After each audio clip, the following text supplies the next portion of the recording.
The teacher lightly pricked the girl's fingertip with the brooch, allowing her to wield magic. In contrast, another teacher mercilessly pierced the brooch through the girl's fingertip. Though the actions were the same, the students of the evil school felt excruciating pain. To gain evil powers, one must endure pain that others cannot bear. In the following class test, the girl pulled back her hair, revealing a dragon tattoo on her neck. Under the excited gaze of the teacher, a young dragon slowly crawled out of the girl's body. It is said that all the heroes and villains in fairy tales come from this academy, which is divided into the School for Good and the School for Evil. The academy was founded by two brothers named Rian and Raffle to maintain the balance of good and evil in the fairy tale world. But one day, Raffle changed. During what was supposed to be a harmless sparring session, he attempted to kill Rian. No longer satisfied with half of the power, they fought fiercely, with Rian only defending himself. But Raffle had secretly practiced forbidden blood magic, and as his brother lay near death still trying to reason with him,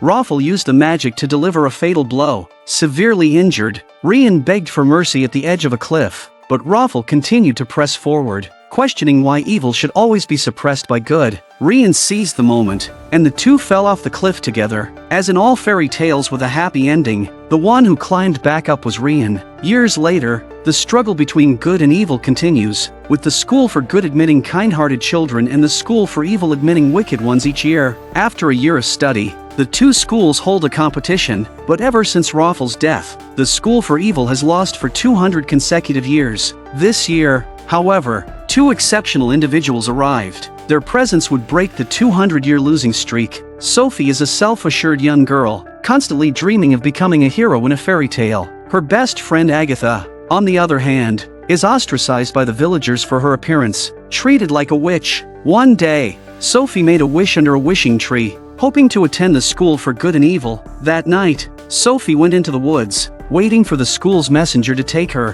but Agatha chased after her, trying to stop her from leaving. Just then, the messenger arrived, grabbing Sophie. Instead of panicking, Sophie was thrilled, shouting excitedly, while Agatha followed closely behind. As they ran, the messenger suddenly dropped Sophie. Before they could understand what had happened, a skeleton bird appeared and grabbed both of them, flying toward another world. The skeleton bird flew over mountains and finally arrived at the School for Good and Evil. In the distance, the School for Evil was shrouded in mist, pitch black. The School for Good, however, basked in sunlight, glowing brightly. Sophie was certain she would be placed in the School for Good, but to her surprise, the bird dropped Agatha into the School for Good and Sophie into the School for Evil. Agatha woke up in a bed of flowers, surrounded by beautiful princesses and dancing fairies. Sophie, on the other hand, landed in a foul-smelling ditch, with new students falling around her. Surrounded by snarling creatures, she immediately sought out a teacher, insisting that there must have been a mistake. The teacher was puzzled and informed Sophie that occasionally a lucky student is placed in the School for Evil,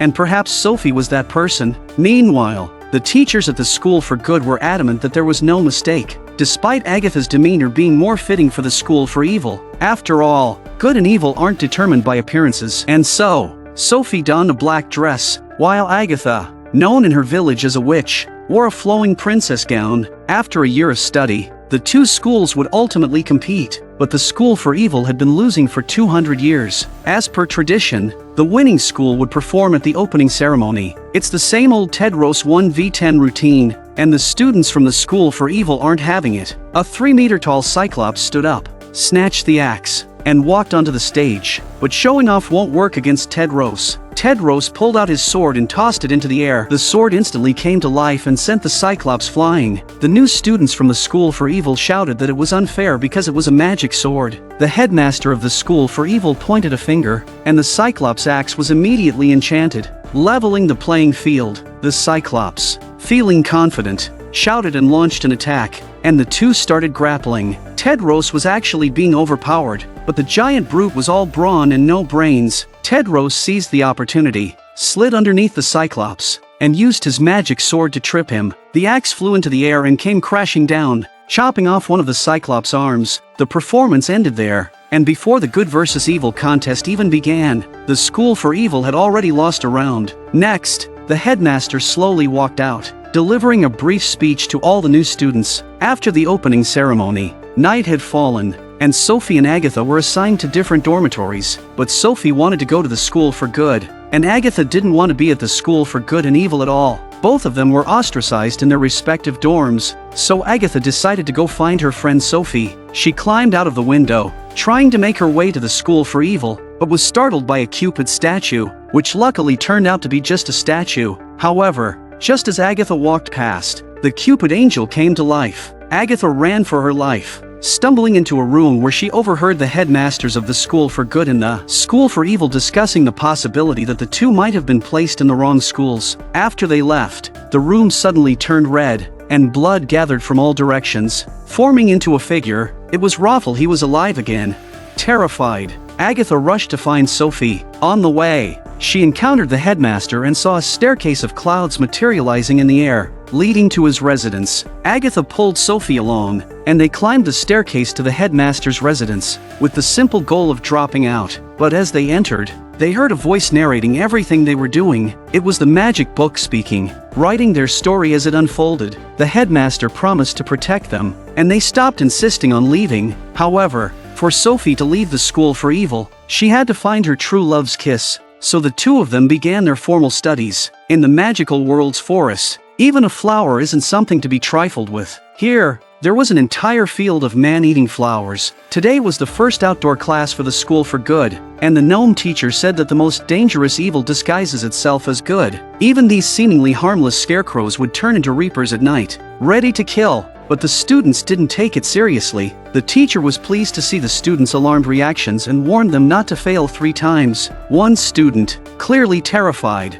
bolted, trying to flee. Agatha immediately gave chase, knowing he had already failed twice. The student ignored everything and ran, successfully failing for the 3rd time. The school's punishment descended, and the boy vanished amidst the thunder of a tornado. Agatha watched in shock at what had just happened. Meanwhile, in the school for evil, the teacher was instructing the students on how to unlock their innate abilities. A student with the power of a werewolf was the first to attempt it, but all he could manage was to sprout a single wolf hair on his chest. But the truly impressive student was the girl who, when she pulled back her hair, caused the dragon tattoo on her shoulder to come to life, and a dragon crawled out of the tattoo. The girl's first target was Sophie, and the teacher, instead of stopping her, seemed unusually excited. Seeing the fire dragon charging again, Sophie finally revealed her power. A swarm of bees was summoned, instantly surrounding the fire dragon. The dragon's owner collapsed to the ground, gravely injured, but just as she was about to die, Sophie called off the bees. However, the bees did not disperse. Instead, they formed a human shape. It was Raffle, one of the founders of the academy, who had supposedly died 200 years ago. He had truly returned, which only proved how extraordinary Sophie was. The severely injured fire dragon crawled back to its owner and returned to being a tattoo. Meanwhile, in the school for good, the teacher was introducing the wish fish. The students were all making wishes for their other half, but Agatha was still troubled by what had happened to the student who had failed 3 times and was punished. She didn't know what the school had turned him into, so she wished for everyone to go home. The calm fish immediately started to stir and gathered in her hand. When Agatha grabbed the fish, a figure made of countless wish fish slowly rose from the water. Agatha was the first to wish for freedom. It turned out that students who failed 3 times at this school were turned into strange creatures by the academy. The girl had been trapped for 100 years and was finally released today. As they marveled at this, a skeletal bird suddenly swooped down on them. The students scattered in fear, but the bird did not harm Agatha. Looking into the bird's eyes, Agatha recognized that it was the same student who had failed 3 times and been punished by the school. But before she could react, Tedros arrived and, without hesitation, took out his magic sword, sending the bird to its death with one strike. What was supposed to be a heroic rescue turned into Agatha punching Tedros in the face. She disappointedly questioned the teacher, "Is this your idea of good?" She couldn't believe that the school turned students into animals for failing and now had even taken a life. How could this be considered good?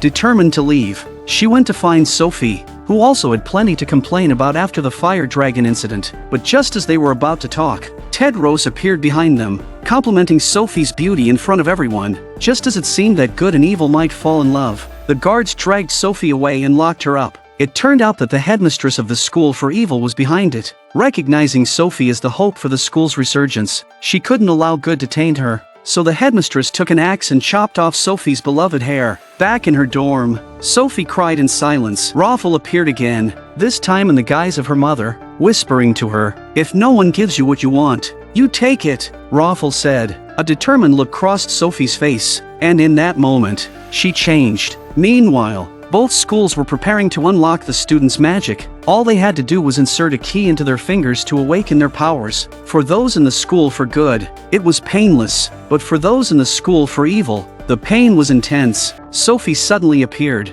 having dressed herself up elegantly, and walked confidently into the arena. With her luscious hair and captivating gaze, Tedros almost lost control of his magic. From that moment on, Sophie began appearing around Tedros every day, trying to win his true love's kiss with her beauty. But after reading a fairy tale book, Agatha denied Sophie's approach. She explained that Tedros's father, King Arthur, had died heartbroken after being betrayed by his wife, so beauty alone wouldn't make Tedros fall in love with her. Sophie realized she needed to change her strategy. She grabbed Tedros's bow and arrow. Tedros wasn't concerned because the magic arrows wouldn't hit their target without a good heart. But Agatha secretly used her magic to help Sophie, and sure enough, the arrow hit the target. Tedros was convinced Sophie was good, and the two quickly grew close. As the possibility of love between good and evil grew, students from both schools felt they were being corrupted by the other and broke out into a fight. Left with no choice, Rian initiated the true love.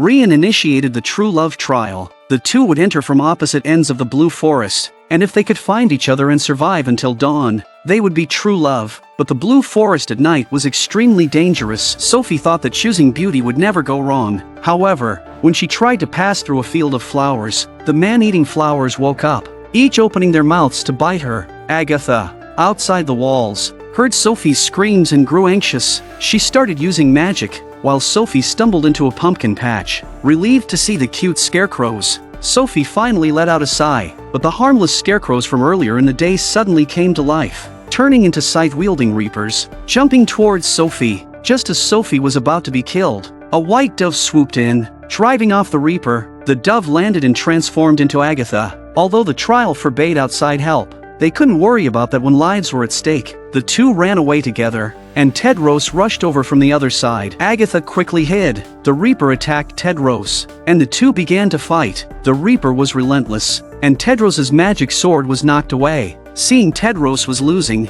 Agatha urged Sophie to pick up the sword and throw it to Tedros. But Sophie hesitated at the crucial moment. As Tedros was about to be killed, Agatha had no choice but to reveal herself, retrieve the sword, and hand it to Tedros. Tedros seized the moment and decapitated the Reaper. With the danger gone, Sophie finally emerged. At this moment, Tedros had seen her true nature. Disappointed, she used a magical device to teleport away. Quitting the trial, the true love trial had failed, and the two had broken up. Sophie blamed Agatha for everything that went wrong. After Sophie left, Raffle appeared, watching Agatha with a sly grin. Back at the academy, Agatha was reprimanded by her teacher. She was furious with Agatha for breaking the rules to help Sophie. Didn't she believe Sophie could handle it?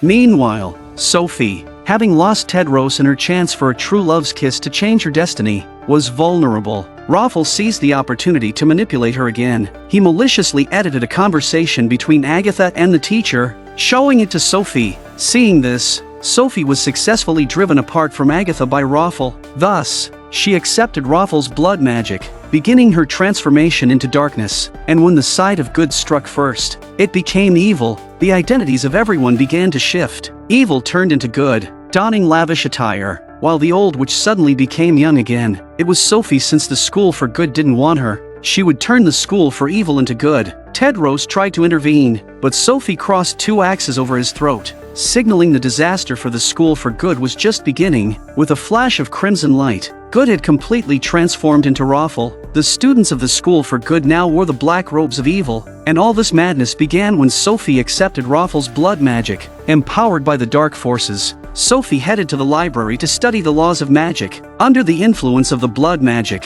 her teeth began to fall out, but she no longer cared about the distinction between good and evil. The headmasters of both schools arrived, shocked by the transformed Sophie, and tried to reason with her, but Sophie unleashed her blood magic on them. Soon after, the annual Ever Ball for the school for good began. Sophie, now completely turned into a dark sorceress, entered the ballroom, shrouded in black veils. Her arrival felt more like a declaration of war. The students of the School for Good drew their swords to fight. Sophie, with a flick of blood magic, turned their swords into burning brands, easily neutralizing their attack before walking away without concern. Meanwhile, the guards reported back, and when everyone rushed to check, they found that Sophie had turned all the teachers into dolls. Tedros, at his breaking point, drew his sword and rallied the others to fight back. Agatha tried to stop them, sensing a trap, but no one listened to her, so she turned into a white dove and followed after them. At the School for Evil, students were singing and dancing. After all, Evil had never had a ball before, but Sophie hosted the first one, and the students from the School for Good arrived. Provoked by Sophie, they struck first, and immediately, the roles reversed. The battle began, with colorful magic flying everywhere. Meanwhile, Sophie flew to Rian's tower, turning into a crow, only to find that Rian had transformed into Raffle. It turned out that although Rian had climbed up the cliff years ago, Raffle had not died. He had leapt back up from the bottom of the cliff and stabbed Rian to death. For 200 years, everyone had thought they were seeing Rian, but it had always been Raffle in disguise. He had allowed good to prevail for 2 centuries only to look down on them and expose their hypocrisy. Now, under Raffle's manipulation, Sophie willingly offered him a true love's kiss. Years of scheming had finally borne fruit. Evil was poised to rule forever, and the School for Good and Evil was collapsing. Everything and everyone would be buried, and the world would be dominated by evil forever. Watching her friends fall one by one, Sophie finally realized she had been deceived. She was wrong, but she had no power to stop it. At the critical moment, Agatha appeared. Raffle, wielding the magic pen, tried to kill her, but Sophie intercepted the blow, and so, Sophie died. Raffle's dark dream had failed. As the school began to rebuild itself, the dead began to return to life. Tedros snuck up behind Raffle, but his surprise attack was futile. Against Raffle, he was powerless. With her last ounce of strength, Sophie controlled the magic sword. Agatha caught it and with a single spin, struck Raffle fatally. Sophie apologized for everything she had done and died in Agatha's arms, but a miracle occurred. Agatha's tears fell onto Sophie's wound, bringing her back to life. Thus, the greatest crisis in the history of the School for Good and Evil was averted. From then on, the school was no longer divided into good and evil. Good and evil were now united as one, and Agatha and Sophie chose to return to the human world, living out their ordinary lives.